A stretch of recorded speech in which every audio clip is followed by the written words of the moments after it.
Hello, everyone, and welcome back to another episode of ReNouned Podcast. We are your co-creators and co-hosts for the show, Mark Schulz and Alison Hager. Alison, hi, how are you?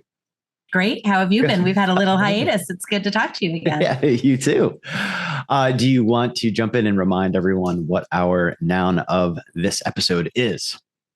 Yes, our compound noun for this episode is the American harvest mouse, which is a little bit of a departure for us based on Mark's fantastic new noun generator, which is up on the website if anyone wants to go look at it.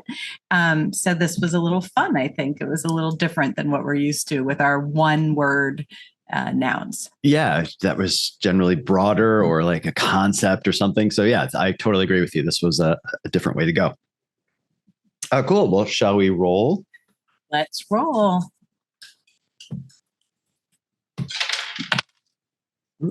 3, dead in the middle.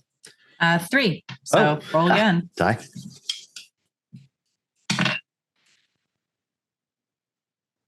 This happens a lot. We tie and then I get a 6. I got a 6 too. Oh, hey. When do we go to jail? Okay. Just kidding. That's the 3 of doubles. 4. What? Okay, we said it at the same time, so you know I'm not even messing with you. That I'm gonna run the probability of that because it's pretty high or low. Pretty low. What am I trying to say? Low. Yeah. 1. And at the same time, 5. Oh, okay. All right. All right. Wow, this is like a new one for me this year. Though. I know. That was amazing. I feel like we should play those numbers in lottery. I mean, I think lotteries are a waste of money, but honestly, with that, we should probably do 164 or 364. Excellent. All right. So we'll put 15 seconds on the clock for your just the hits as we jump in here. All right. 15 seconds to tell me about the American harvest mouse and go. This is about to be a very wealthy mouse. Who said this? Why did they say this? And what does it matter? That's what we'll be exploring today. Nice. 4 seconds left. Oh, interesting. All right. Are you ready? Okay. Did you forget for a second? And I'm like, oh, right. I have to go. Okay. I am ready. All right. And go. Even the smallest and humblest of mammals can leave a significant footprint in the course of human knowledge and our preparation for the future. 6 seconds left. I love that. The tiniest of mammals. Right? Like Hugh Galadriel, even the smallest can change the course of whatever she says. Hugh, Kate Blanchett. I'm watching Tar right now, interestingly. Brought up Kate Blanchett. Very different role than Galadriel. I don't know that I've seen it. Anyway, yeah.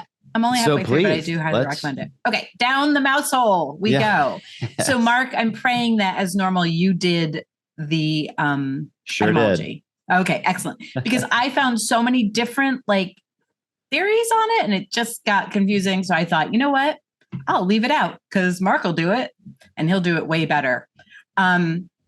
Okay, so we're going to just jump right into talking about the American harvest mouse. So there are 2 broad types of harvest mice. There's the old world and the new world, but our noun was specifically American harvest mouse. So that's referring to the new world. And the genus is Rhythrodontimus, which means grooved teeth. And it comprises about 22 different species, but we only have about an hour in total. So I'm just going to talk about one of these species, and that is the salt marsh harvest mouse, which is Rhythrodontimus raviventris.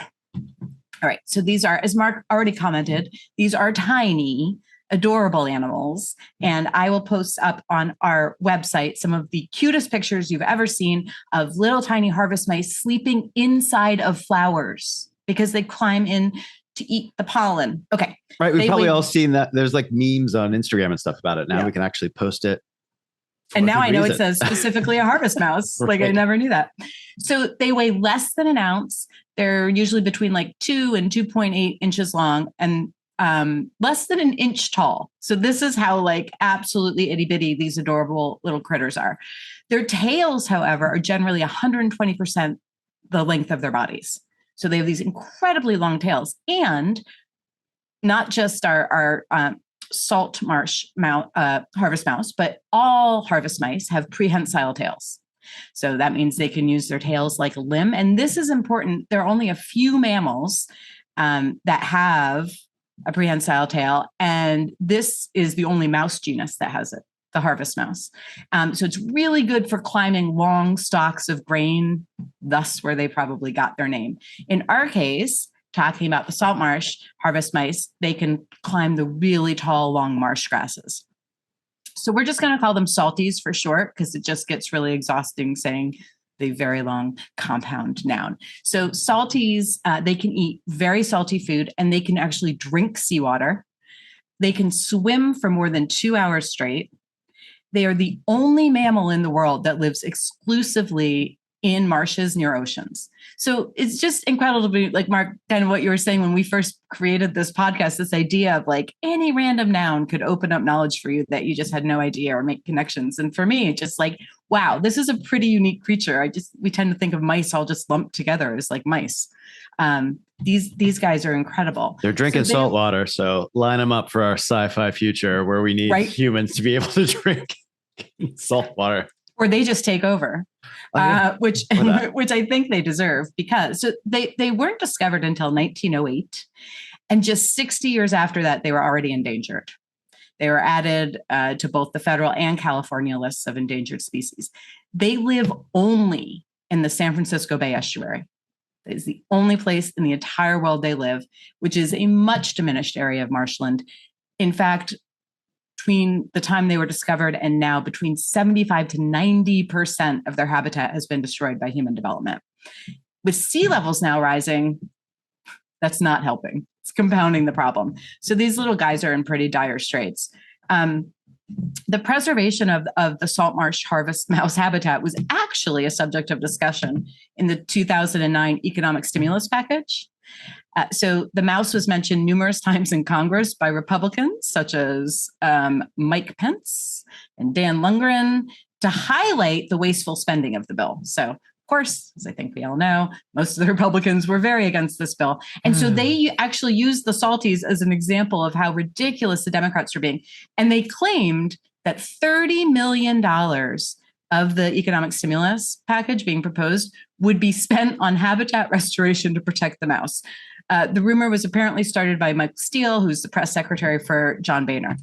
So this was the Salties' 15 minutes of fame. And that was where my quote came from. Like one of them said, like, P.S. I'm like, that's a drop in the bucket. Right. Anyway, so, I'm sorry. We don't even want to spend that to save a species. Whatever. Right. I will talk about what, but so it was a huge lie. It was right. Not only a lie, but also even lying, it doesn't make sense. And it doesn't make sense, right? Bullshit argument. So a Republican staffer, like trying to defend the statement, claims that someone at an unnamed agency, he couldn't even like point to what agency, said to him or to his, representative that 30 million might go to federal wetlands restoration. Right. Which has a lot of species. Exactly. A lot of species and a lot of other impacts. Wetlands are like like one of the most critical. I think we also talked about wetlands in our episode around CO2. Was it highway? It was highway, maybe. Yeah, like the fact how you handle the carbon dioxide cycle and so on. You need wetlands. They're one of the most important. Anyway. So they took that and turned it into this outright lie to just make the package sound really like stupid and wasteful. And the San Francisco Bay Area, of course, the wetlands are home to lots of endangered species, but with our salties there, I guess these Republican congressmen just like naturally concluded that quote. The bottom line is, if this bill becomes law, taxpayers will spend $30 million on a mouse. So does anyone really want his or her representative, regardless of your political leanings, do you really want your representative like wasting time and money debating something they know isn't true? I mean, it's so angering to me, like the waste of time, right? That this created. Anyway, John Carter said the bill contained a $30 million earmark for a mouse in California. There are just so many examples. So I'll stop, but I will post in the references some of the articles I read and just all the ridiculous things. It was Tom McClintock of California who said this is about to be a very wealthy little mouse. Okay, so that 30 million actually came from, as I mentioned. I'm still fuming at it. I'm still fuming. Sorry. I knew it was going to get you. I knew it was going to get you. We're going to be sitting on a husk of a planet with like everything burned out and it's just dust and dirt. And yet they're still going to be like $30 million for dirt, for dust. Why are you fixing that? Well, also the salties are going to be like, well, see you suckers, because we can drink salt water. For real. Give us a couple million years, we'll be the dominant species. So after some digging, it actually turns out that $30 million figure for wetlands restoration came from the California Coastal Conservancy. It's a state agency, and they recommended to numerous federal agencies who were looking for lists of what they call shovel-ready projects, meaning, okay, if we do get some money, where is the biggest need? And the California Coastal Conservancy said, we are ready to go with this. The planning's been done. All the engineering assessments have been done. So this became part of the stimulus bill. The projects actually range from like Napa County to Silicon Valley in California. They involve moving levees, creating islands, converting salt ponds that are industrial back to marshes. It would benefit dozens of species. It would, of course, the salties, but also salmon and steelhead trout and ducks and egrets. This really, really broad. And the work would also provide increased flood protection to homes and businesses around the San Francisco Bay, which helps humans. So if you are someone who says, I don't care about the animals, well, guess what? With rising sea levels, flooding is becoming a huge problem in all the coastal areas in this country, around the world. And this would really help that. Plus, as we talked about, all the vegetation, all the CO2 recycling, like the whole system. Exactly. There's so many levels of benefit here for humans and animals. In fact, in 2003, so about 20 years ago, the Bush administration endorsed and helped fund the largest of these projects. Right. So now that it's become such a divided issue is really, really frustrating. So that the head of exactly. Identity politics. It's not even a divided issue. They just won't even think about it because they won't even think about it. Right. Where back in the day, there was some more thoughtful, consideration of it between the parties.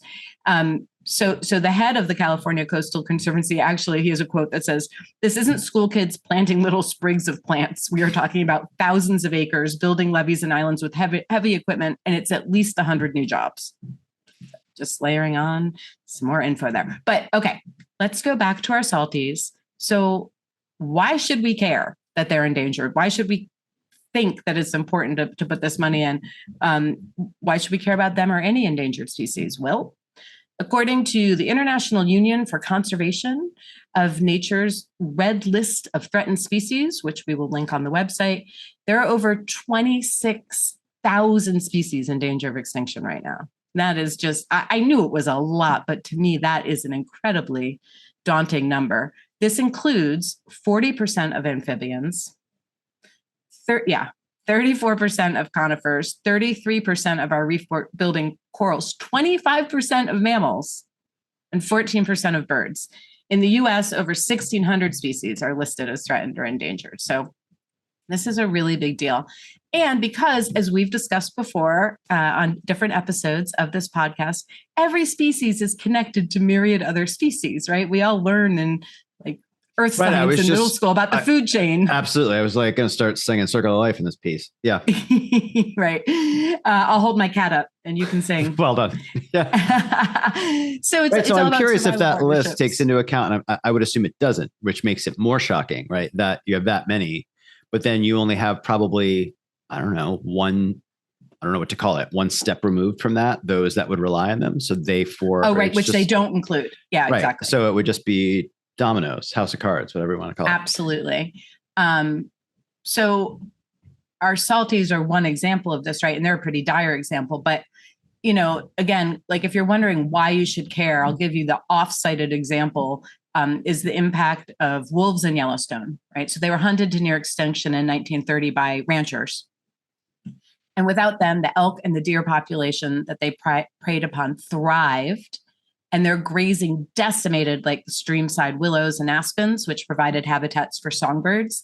And the stream banks were incredibly susceptible to erosion without the trees, which led to a decline in songbirds, which allowed mosquitoes and other pests that bring illness to multiply. So you see like this very quick chain that happens in the 1930s, which absolutely, decimates entire ecosystems as well as impacts humans. When the wolves were reintroduced to the park in 1995, plant life returned to the stream banks, the birds came back, the beavers came back, the fish came back, the insect populations dropped like very quickly. So you can really see the impact it has. If you don't care about the wolves and the songbirds, like what do they do for us? Consider the honeybee. Unless you've been living under a rock. That has to make, Yep. You know about the issues here. So bees pollinate over 250,000 species of plants, including most of the 87 crops that humans rely on for food. So the vast majority of what we rely on for food relies on honeybees, almonds, apples, cucumbers, right? Basic things. But of course, in recent years, huge populations of honeybees have been wiped out by what they call colony collapse disorder. It's probably in response to numerous stressors. I don't think they've nailed down exactly what it is yet. And then, of course, livelihoods are destroyed. So according to a study for the UN, the continued loss of species could cost the world 18% of global economic output by 2050. So these are all my arguments for people who say they don't care if something goes extinct because things change and like we should be more concerned about humans. Well, right. If you're concerned about humans, you should be concerned about everything else. The Earth adapts. And it's like, yeah, it does adapt. We may not be here for it to adapt. It's like when it's adapting, it will one of those adapt. Adaptations may be getting rid of us. Right. It's like we've been stable because everything else has been the same for a long time. So with the bee populations, using that example, the collapse of the bee populations has hurt already it's a $50 billion a year global honey industry. So that has already been like massively impacted. Atlantic cod is another good example. So off the coast of Newfoundland, right there, this has been the basis of like the fishing economy since the 15th century. Overfishing has like destroyed the life of local fishermen. So there you go. Just all my reasons that you should absolutely care about this and why the salties are like a really good mascot for this, because number one, they are in dire straits. And number two, they are so unique. And number three, they are so cute. So there's actually a prominent theory right now that we are in what is called by scientists the sixth mass extinction that Earth has ever seen. So a mass extinction is a very short period of geological time in which a high percentage of biodiversity gets wiped out. And in this definition, it's important to note that in geological time, a short period can span thousands or even millions of years. The planet has experienced 5 previous mass extinctions. The last one occurred 65.5 million years ago, probably the most famous. It's the one that wiped out all the dinosaurs. That was, of course, the result of an asteroid impact. But experts now believe we're in the midst of a 6th mass extinction, but this time we're the asteroid. Right? Like there's nothing coming in externally that's doing this. We are doing this as humans, right? With the burning of fossil fuels, et cetera. So if you are wondering what you can do about it, I am aware that I've gone down a path again that sounds pretty fatalistic and dire. But so if you're wondering, like, okay, is there anything I can do about it? Absolutely. The biggest things you can do to help are eat less meat. It's the biggest thing we can all do. Buy paper products certified by the Forest Stewardship Council. On any paper product you buy, toilet paper, tissue, etc., paper towels, you can look for a stamp on the back. That means they're harvesting from sustainable forests. Things are being replanted. And I'll post a list of more things you can do on our website. So that is my story, how our salties took us down this path of talking about a much bigger and I think very important issue about the potential mass extinction that we are in the midst of. So Mark, hopefully yours will be cheerier. Yeah, mine is a little drier, but I think in combination with yours, you've given, a call to action and passionate and an important thing to be aware of. I think mine is a little bit more book heavy because it led me to remind myself of things from earth science and way back when to be like, I've forgotten XYZ about this. So yeah, I'll go in there. It will be different. For a second, because you focused on the salties, I do think I mentioned them, but in a slightly different way. So at first I thought, maybe we looked at the same information, but it's a little bit different. Okay, take us away. Okay, excellent. So as always, I would like to start off with a little trivia to shake it up. So which of the following is not a characteristic of the American harvest mouse? Nocturnal, omnivorous, arboreal, solitary, or arboreal. So Right, nocturnal, Yeah. omnivorous, arboreal, Solitary. solitary. It's arboreal. Okay, I was going to say arboreal because I didn't read of any that lived in trees, but then everyone I read about, because I did read about a bunch of the different species until I settled on the salties, I thought they were all like social and lived in burrows. Okay, interesting. I learned something. No, I'm sure you're right, because then I went down this deep thing. I didn't. Interesting. All right. Well, yeah, it's the American harvest mouse is a small nocturnal and omnivorous rodent that lives on the ground and is solitary. Oh, it does say or lives in small family groups, so not large social systems, but solitary and like maybe a few others, but not totally alone. Got it. All right, no, that makes sense. Okay, yes, a little stroll down etymology lane here as always. So let's start with our little friend, the mouse. This word has deep roots in various languages. I sort of assumed it would. I figured when we think of something like this that's been around us, certainly in our environment since the very beginning, probably of our evolution, like that, it's probably really deeply rooted. And it is. We have it in so many languages in slightly different variations. So I listed them out here. So those languages that pronounce it roughly like moose, rhyming with goose, right? So Old English was moose, M-U-S. Old Frisian was moose. Old Saxon. Old High German was moose. Middle High German. Old Icelandic. Swedish. Danish. Sanskrit. Ancient Greek. Classic Latin. All moose, which I think is kind of amazing. That's amazing that you found that too, because that's where I got confused, because I read some things that said it like came from the Sanskrit, but then other things said it didn't come from the Sanskrit. It's a thoroughly Indo-European word. And then I just went, I think it's so ancient that because you have it in at least that pronunciation everywhere, I'm not sure that anybody really knows. I think it's like way back. At least I didn't find it. So then a few more that are interesting, very similar, but slightly different. Pronounced mois, rhyming with boys, is Dutch. M-U-I-S. Mois, sorry. And then pronounced more like mish, M-E-E-S-H phonetically. So mish would be Old Slavonic or Church Slavonic. Russian, M-Y-S. Well, that's probably not the actual names. Me calling it what their symbols are. Cyrillic. And then one pronounced roughly like Mauken, M-O-U, I'm sorry, that is Armenian, M-O-W-K-N. Hopefully I'm not butchering that, but in the phonetics, it's supposed to be ow, as in, oh no, sorry, low. So Moken. The O-W is in low, as in low. So Moken. And then the last one is most likely where English borrowed it from. We are partly a Germanic language. So mouse, M-A-U-S. In German is mouse, like house, the way we say it.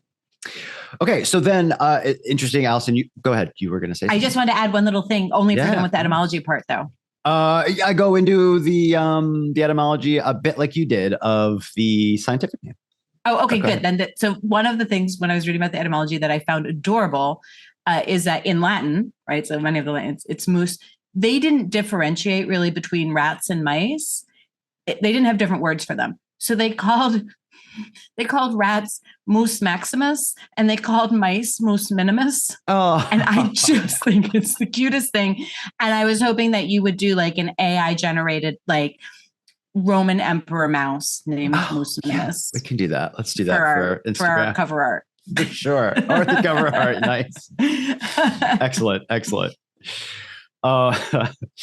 Okay, so let's journey a little bit into the scientific name, Rhythrodontimus, which is the genus.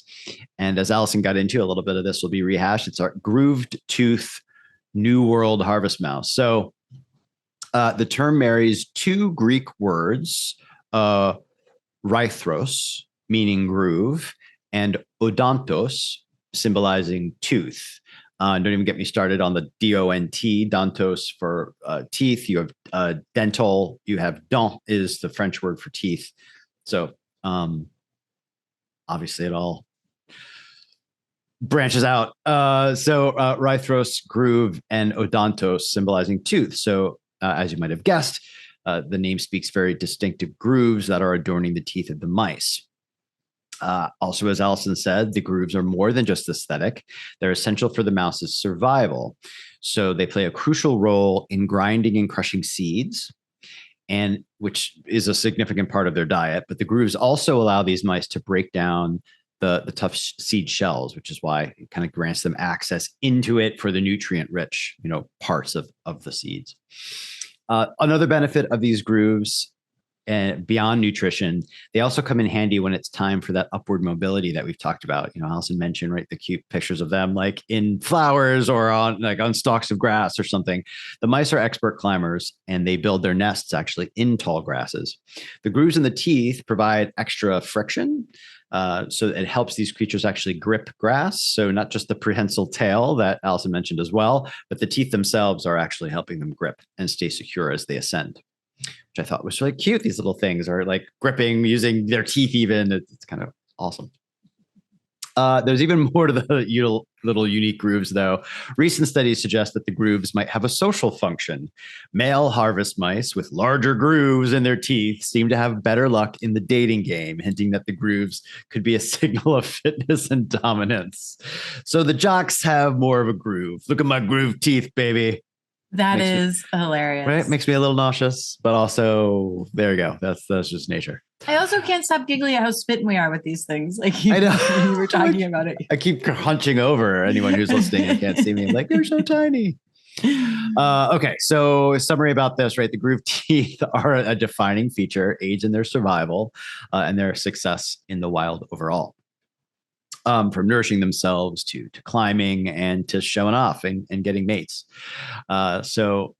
I just, as always, like to do the etymology, but not just of mouse, but to actually dive, especially for something like this, which the scientific name, as we know, is always much more descriptive and particularly chosen to reflect aspects of its physiology usually. So that was cool. Okay, trivia number 2 as we move along here. Which of the following is not a common name for the American harvest mouse? Cutie patootie, little baby boy. Think of all the things I've been calling them. Go ahead. Plains harvest mouse, Eastern harvest mouse, Western harvest mouse, prairie deer mouse. I mean, I have to go with prairie deer mouse. Correct.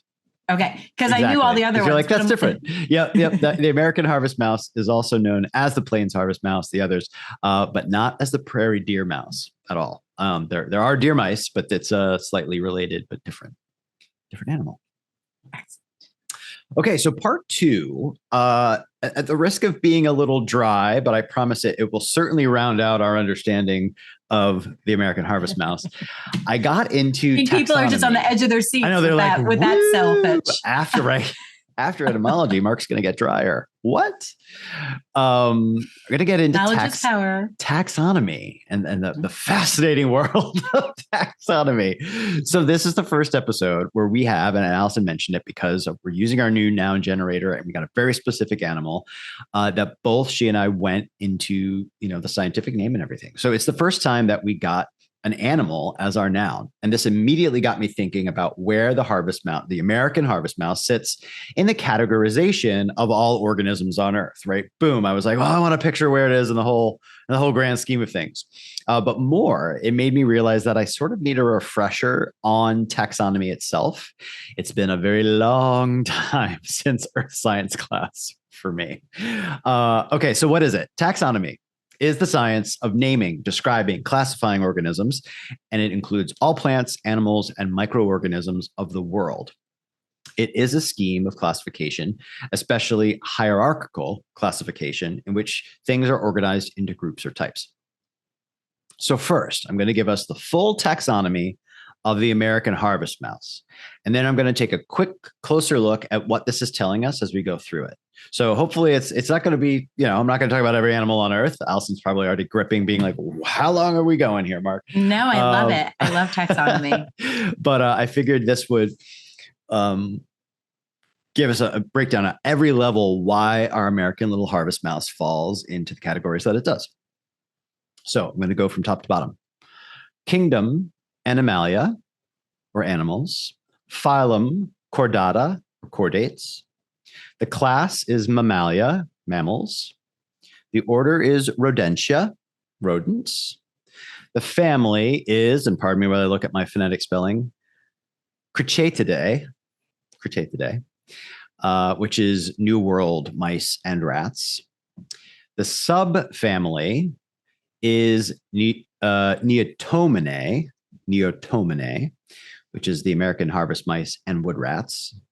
And then we get to the genus, which we've already talked about, Rhythrodontimus. And then if we go to species, as Alison mentioned, the American harvest mouse covers like 20 more species. So in fact, I think I might have found something that was like in the 30s. Maybe they're finding new ones or whatever. There's so many that, of course, I'm not going to go into species because there are several. But wait, there's more. Taxonomy, which I did not know because it was improved in 1990. And I had to think back, when was I in earth science class? And I want to say it was, it was probably like 90, 91, to be honest. But if it was improved at that moment, I'm sure it wasn't hitting the textbooks in New York State anytime like that fast. So taxonomy was improved in 1990. So that it was an update to include domains. And Alison may know this already. I'm not sure. But I did not know that. Taking those like bio classes in middle school and whatever in the late 80s or mid 80s. So yeah, I clearly missed this. Yeah, no. And even as I just went through, if anyone noticed, if you might be in the age range of Alison and I said family and then subfamily, and I didn't even realize there were subfamilies. So I grew up in a time period where you learn different mnemonic devices. Mine was King PC orders famous genie soup. So I'll never forget it. So that kingdom, phylum, class, order, family, right? And I don't know, it stuck with me as it is intended to forever. King PC orders famous genie soup. And that's kept it. But now there's domains at the top and there's subfamilies. I'd have to think of a whole new thing. There's another famous one. I don't know if you know it, Alison, but I can't remember it. I knew a different one, but it did not stick with me, unlike you. So. Okay, so domains. There is a 3-domain system, a brainchild of Carl Woese and Otto Candler and Mark Wheelis, 3 scientists who introduced it back in 1990. So what was their aim? They wanted to classify cellular life forms into 3 distinct domains that they felt like the previous taxonomy structure didn't really cover. So bacteria, archaea, and eukarya. And I will go briefly into what these are. I promise not too much information. Too late, Alison says. Just kidding. Based on key differences. I'm just kidding. Right, I love this. So bacteria, archaea, and eukarya. Based on key differences in ribosomal RNA sequences. Ribosomal RNA has made a big splash in the world with COVID and vaccination technology that was used. So RNA sequences, cellular membrane lipid structures, and antibiotic sensitivity. So you might wonder, what on earth is this ribosomal RNA? If you think of RNA as one of the key performers on the cellular stage, right? It's found in cells and it plays a pivotal role in protein synthesis, making proteins, right? Acting as a scaffold, more or less, to assist in the formation of bonds between different molecules as the proteins are being built. So picture this. You're trying to sort and classify a collection of organisms. You would look for some common trait. Right. So they went this deep into it. In this case, we're looking at what's called a 16S rRNA gene. This gene is relatively conserved among organisms with both, conserved and variable regions within it. So basically, it becomes a key that you can use to sort of differentiate. So by amplifying the gene through a process that's called PCR, we can compare its sequence with a database of known sequences.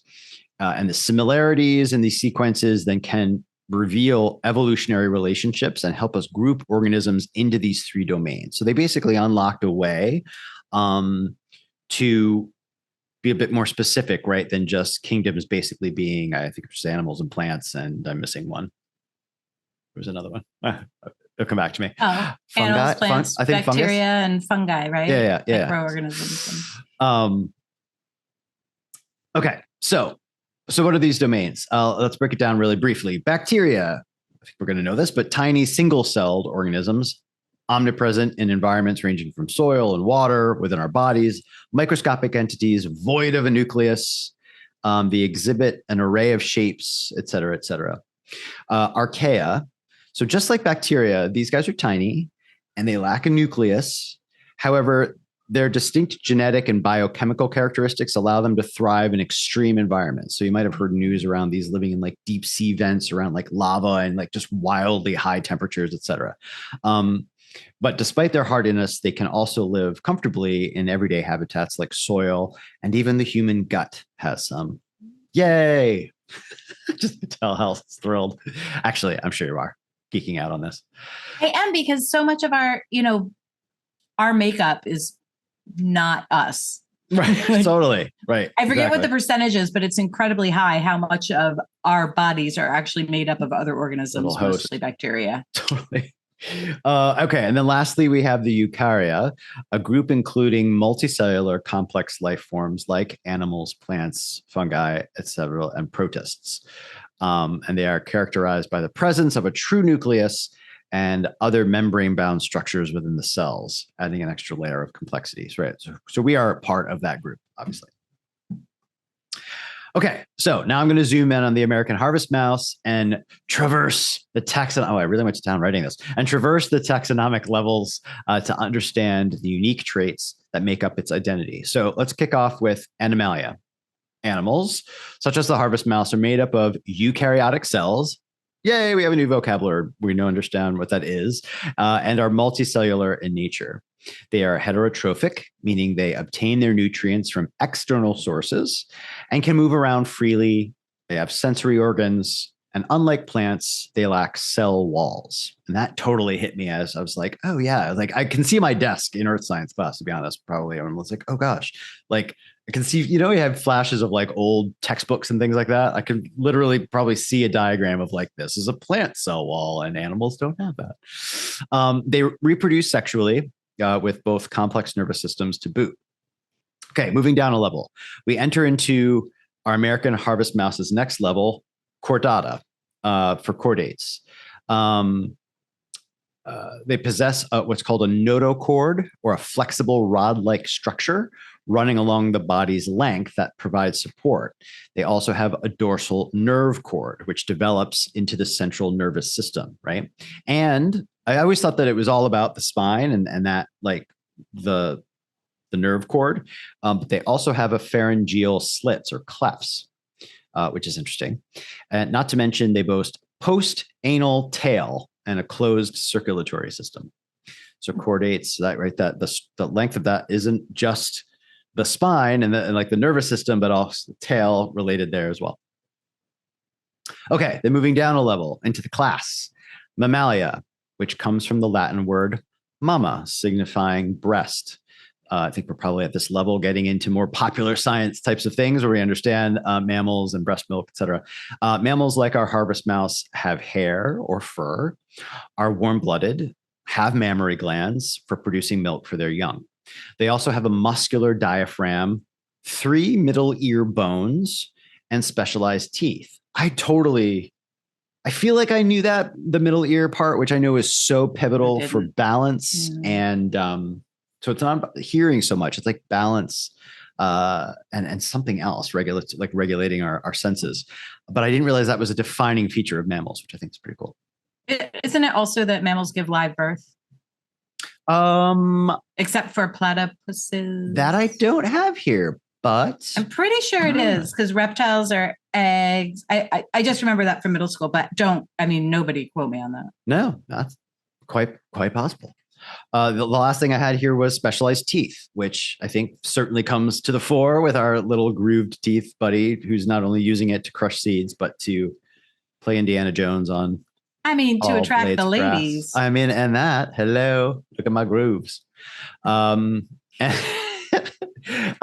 they exhibit advanced cognitive abilities thanks to their complex brains. So complex that they can eventually be so egotistical as to destroy the planet and make up excuses with their cognitive abilities. Teehee. Yay, the end of the world. Just kidding. Kind of. Now, to the order, down to the order Rodentia, derived from the Latin verb rodere, meaning to gnaw. Rodents have a pair. It's just constant etymology. I can never resist it. To gnaw. But if you're ever wondering where rodents come from, rodents have a pair of continuously growing incisors. That freaks me out. They never stop growing. Used for gnawing and chewing. They may have cheek pouches, cute, for storing food, and exhibit adaptations for digging and burrowing. Many are active during the night or at dawn or dusk. Crepuscular. Love that word. Rodents are known for their high reproductive rates and diverse habitats, and they play a significant role in their ecosystem. Republicans, you won't swear on our podcast. I mean, I guess I can. Anyway, moving down taxonomy as we continue on to the family of rodents called Cruchaetidae. So this combines Greek and Latin roots. And it's a fun mix. I don't know. It's like I'm selling a car of krikos, the Greek word for ring, and cruchaetus, the Latin term for hamster, which I think is hilarious. Ring hamster? Term for hamster. Yeah. Ring hamster. Who knows? So these creatures, although commonly known as hamsters, are more than meets the eye, ranging from small to medium in size. The Cruchaetidae family hosts an array of body types, though most members share a rounded body shape with short legs and a stubby tail, which makes them cute to us, right? Immediately. I mean, honestly, I'm making that cute face again. Also, I have another idea, like ring hamster is making me think like there's this fellowship of rodents that's trying to get a ring to Mordor, and like one's a hamster and one's a harvest mouse, and I'm going to need you to make that too. Done. Better take notes. Got a list. Okay, so their diets are as varied as their sizes. Some Cruchaetidae members primarily feast on plant material, designating themselves as herbivores, while others enjoy a more diverse menu, including plant matter, seeds, insects, and even other small organisms, which of course makes them omnivores. So where do these little critters live? They're remarkable architects. Many Cruchaetidae rodents excel at burrowing, nesting, creating intricate systems for shelter, safety, and raising their offspring. Perhaps would you even call that making construction, nests. Mark? Yes, I certainly would. More advanced than just piling things together. Oh, especially right. Our American harvest mouse.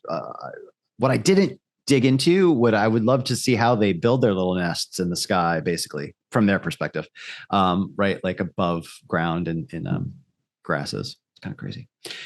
So one feature that truly sets this family apart is their prominent and expandable cheek pouches, perfect for storing and carrying food, as I mentioned. Now, if you're a night owl, you might catch these little guys kind of in action. Most of the Cruchaetidae are nocturnal. What else? So they don't believe in family planning. Haha. They boast those really high reproductive rates, actually, as we mentioned. Okay.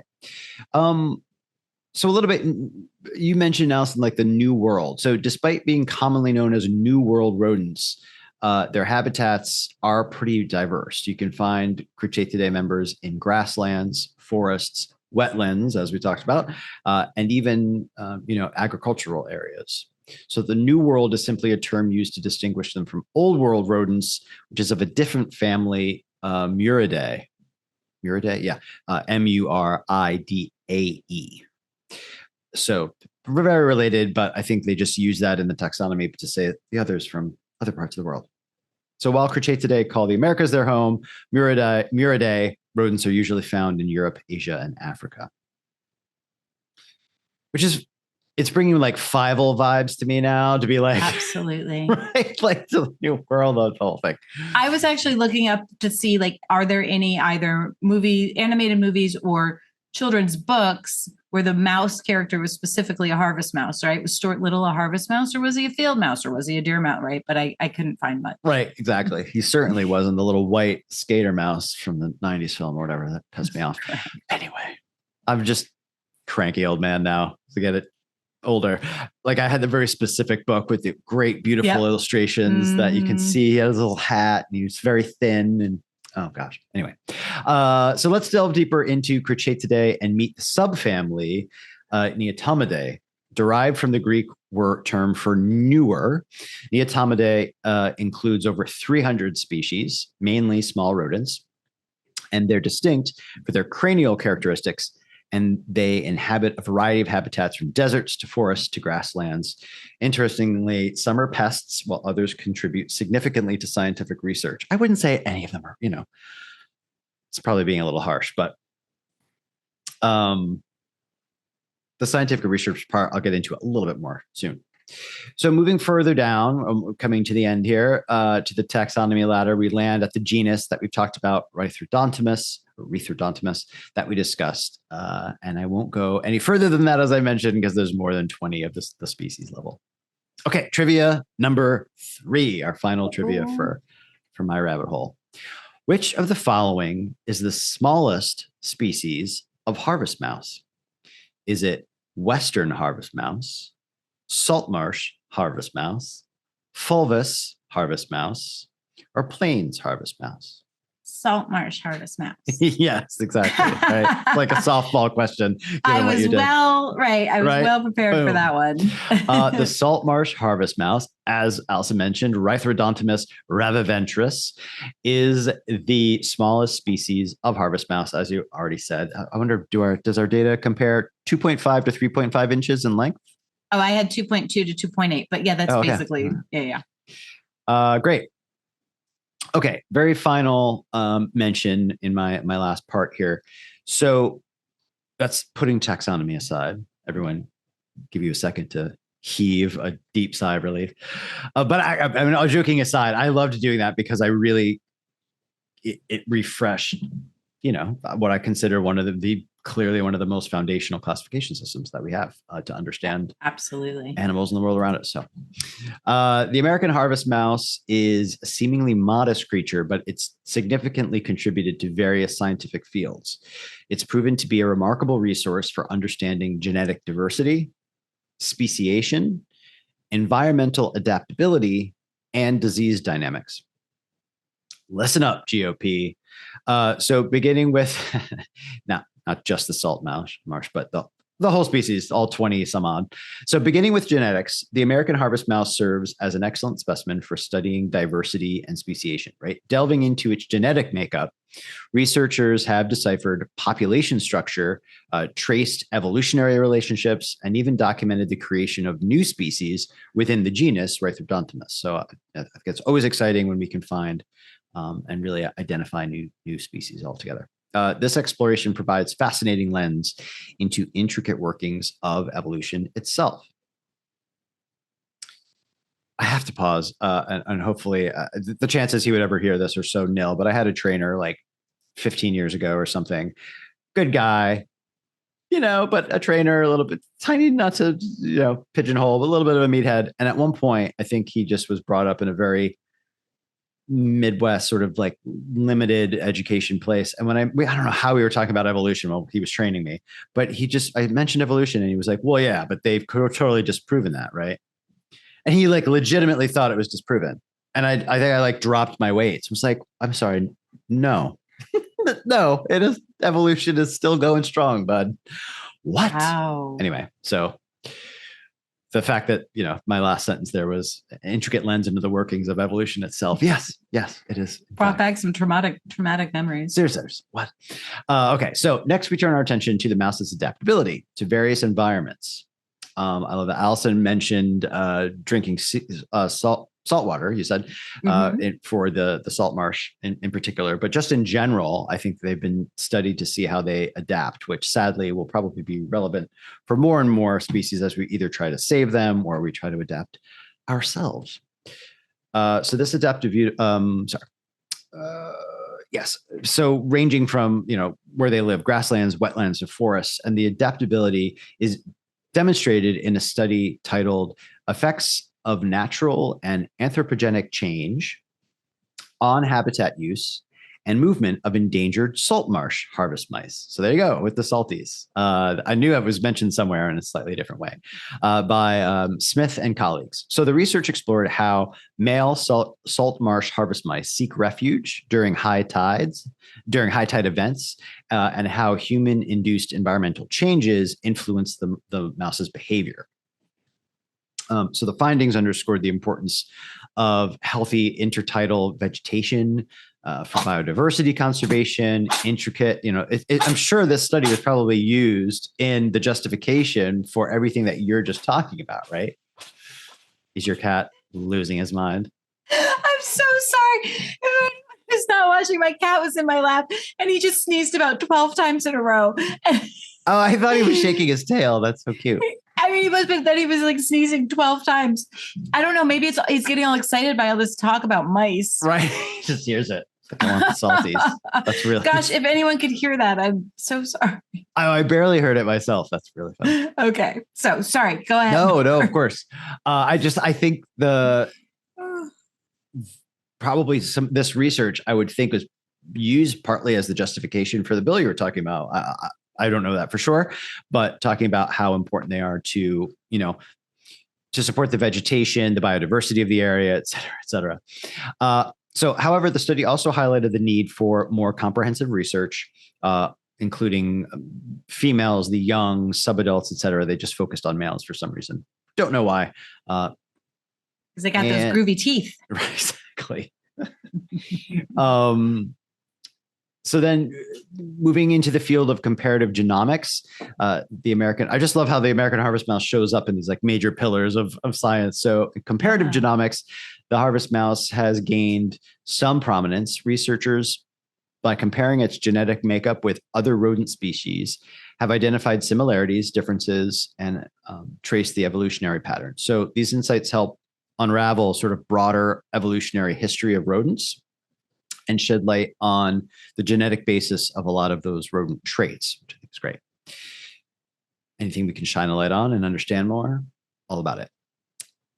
So lastly, they also play a critical role in disease research, acting as a natural host for certain pathogens, including hantaviruses.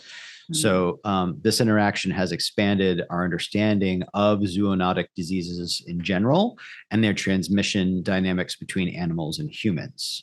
So, can't get more relevant than that, frankly, lately, unfortunately. Sure. And with climate change, those types of jumps are expected to become more frequent. Yeah. As an environmental indicator, changes in the populations of American harvest mice overall can reflect broader implications for environmental transformations, including habitat loss and fragmentation. And finally, in reproductive and behavioral studies, the mice's prolific breeding capabilities, short lifespan, and adaptability can make them ideal for investigating influences on reproduction and behavior, perhaps behavior like flaunting their large grooved teeth if they have them. All right. In conclusion, that these humble little guys and girls and gals underscore the grand lessons we can learn from even the smallest creatures, which is partly why my Just the Hits today was about this. Even the smallest creature can change the course of history.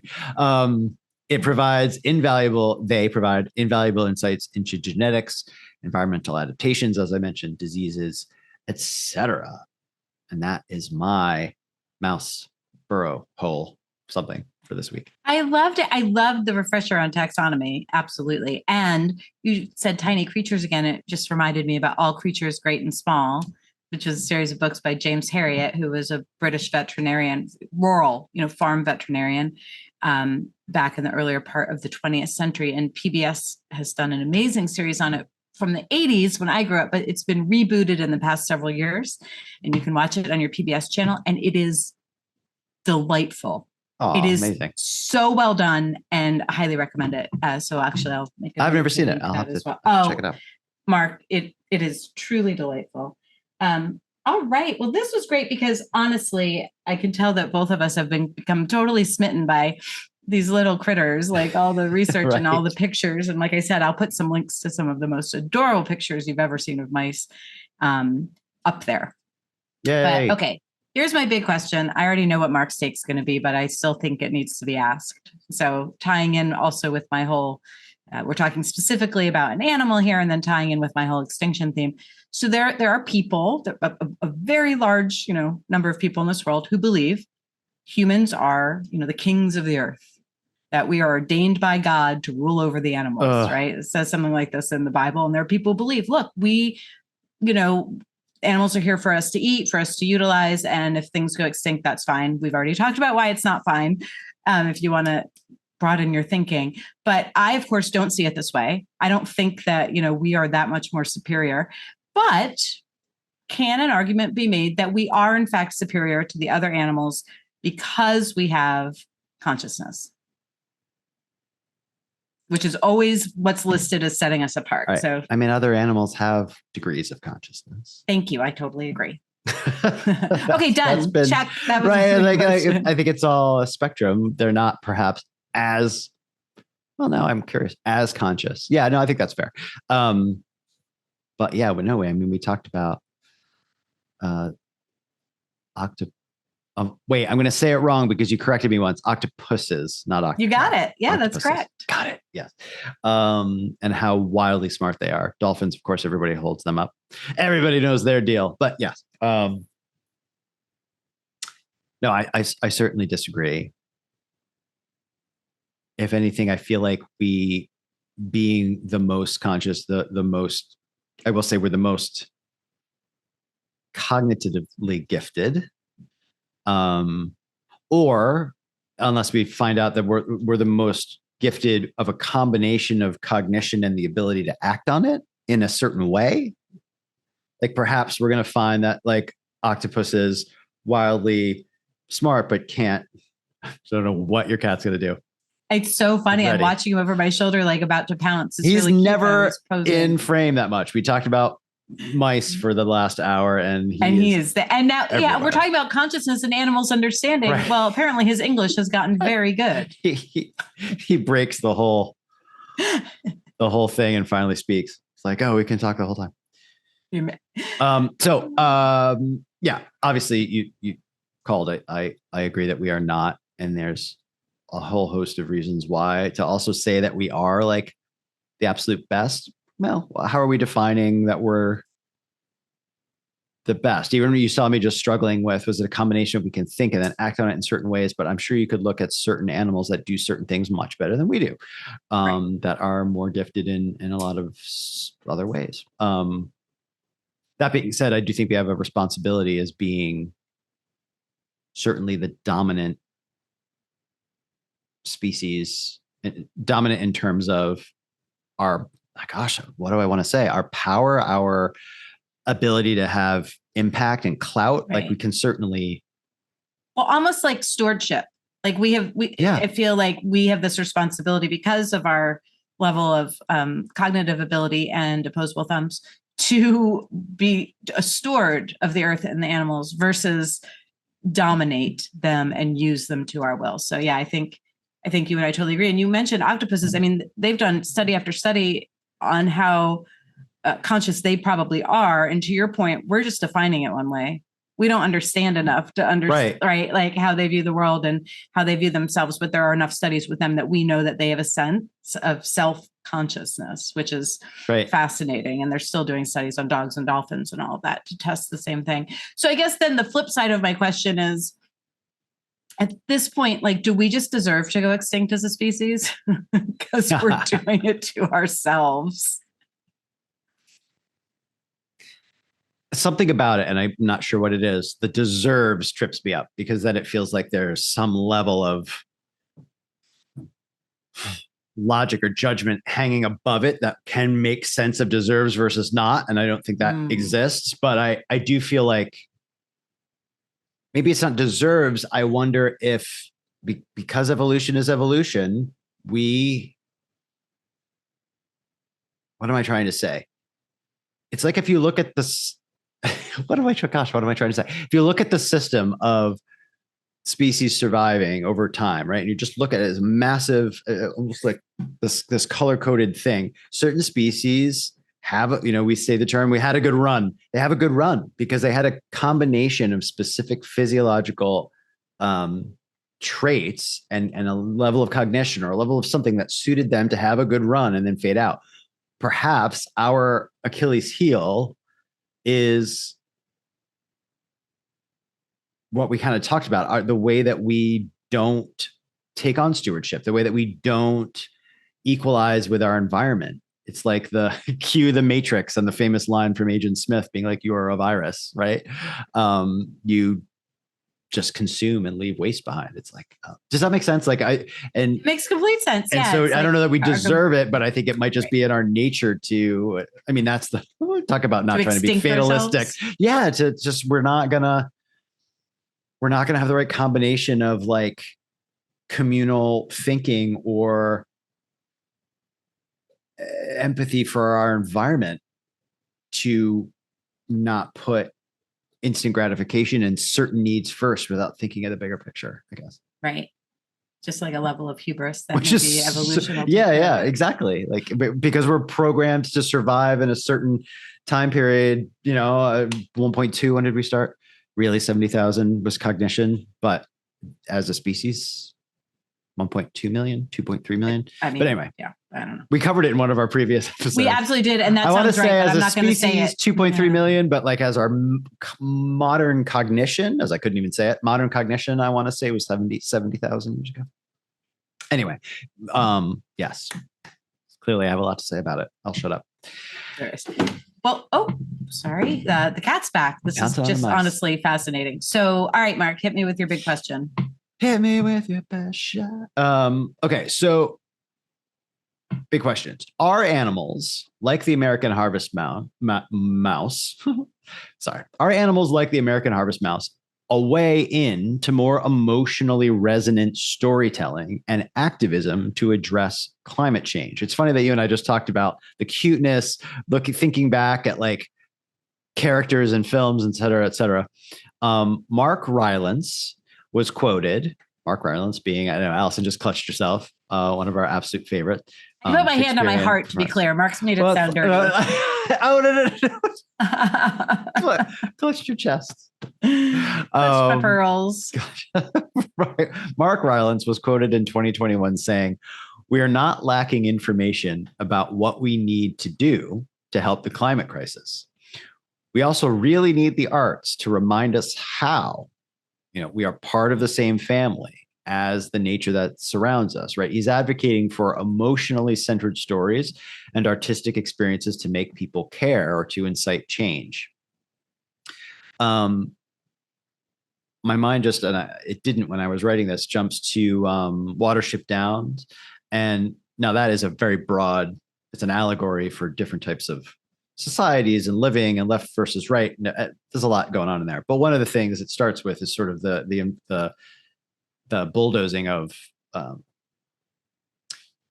their original habitat, which kind of can think of the impact on the habitats of a lot of the species we've been talking about today, et cetera. Anyway, so to incite change, he really thinks that artists have this responsibility to create and to incite that sort of change. And it seems to be such a prevalent truth around the human condition, right? At least to me, that logic has less power over our habits and actions than emotions. And, why is that? I talk about that might be another reason why we're faulted in some ways.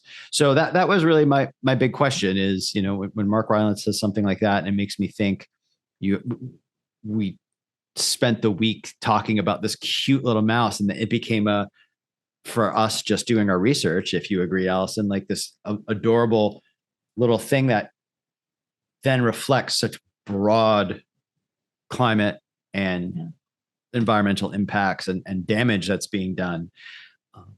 For me anyway, it reminds me of, could an animal like this be a way into that type of emotional, big social bell that needs to go off? Yeah, I think the answer is absolutely. I think, first of all, Mark Rylance said it, so of course it's true. Hello. And yeah. Also, it's been known for decades now in the charity world, not specifically related to animals necessarily, but also, to animal welfare charities, but to all charities.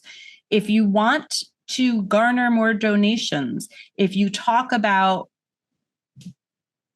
famine, and you talk about a population undergoing famine, you're going to, maybe garner X amount of donations. If you tell the story about one child who's going through it and show pictures of that child, your donations go up exponentially. And they're doing exactly what you're talking about, Mark. That makes sense. They're playing on our emotions and our ability to relate to that one child or that one, stray dog, versus wrapping our heads around, oh, okay, thousands of people are dying from starvation. It's easier to stay distant from that if you don't personalize it. So I think absolutely the arts are important. And I think artists are important in this space, as well as just emotional storytelling. And I think that's probably why I went down the path of the salties, because I did a lot of reading on a bunch of species, but this was what resonated with me, right? And that's exactly why, because they're these cute little mascots for a broader issue, and what's happening to them is horrible, but it also signifies larger things. So I think that the more we can tie the fatalistic stories that we tell in with something like that, the more people can relate to it. If I'm telling you a story about when I was looking for examples, for instance, other examples of extinction and why they matter, like the wolves. Wolves are big, scary predators, but people also tend to like them and be impressed and in awe of them. But I could have told you a story about these condors and these vultures in India, but they're hideous and people just wouldn't feel the same amount of resonance, even though the impact on the ecosystem and on especially disease in humans is probably even bigger. So I'm with Mark Rylance on this one. Makes sense. All right. Well, shall we review our ratings on this one? Yeah, I was just looking, and I think we both were at 8s. Oh, interesting. We had the same thing. That's right. I had forgotten that. Yeah. So I'm going to stick with an 8, actually. Me too. It was so different than what we're used to, but I learned so much about specifically the salties, but also just this whole genus in general that I didn't know. And I got to look at a lot of cute pictures. So thumbs up for the American harvest mouse. Yeah, I'm going to be boring and do exactly the same thing. Yeah, I thought it was good. I went into it thinking it would be interesting, and it was. Great. Excellent. All right. Well, let's generate our noun for next episode. This is the first time I'm using it, so I'm very excited. Mark's amazing new noun generator. So here we go. Oh, I wonder actually, and I was thinking this after the fact with American harvest mouse, like, did we not want to have proper nouns, which American harvest mouse is? But anyway, because the word is Somali. Oh. So, I mean, I'm happy to go with it, but I just realized, did we ever clarify if we would? I don't think we did. Do proper nouns or not? Then let's do it. All right. Somali, yes. Somali. Cool. No, I if you agree, I think this is great because still noun, proper noun, and I think it's going to bring. I think it'll be really interesting. It couldn't be more of a perfect thing to bring more awareness for me, especially. I know you've done a lot of work. Yeah, but not in Somalia. So, right, but in that vein of kind of exposing yourselves to other countries and other cultures like that. Yeah. I'm gonna go with an 8 again because I think that there is just so much to learn here. Yeah. I'm going to go with a 6. Okay. Excellent. Oh, yeah. And everyone, as Alison mentioned, if you wanted to check it out, it's a fairly new feature on our website on renownedpodcast.com. So you'll see a tab for the noun generator. You can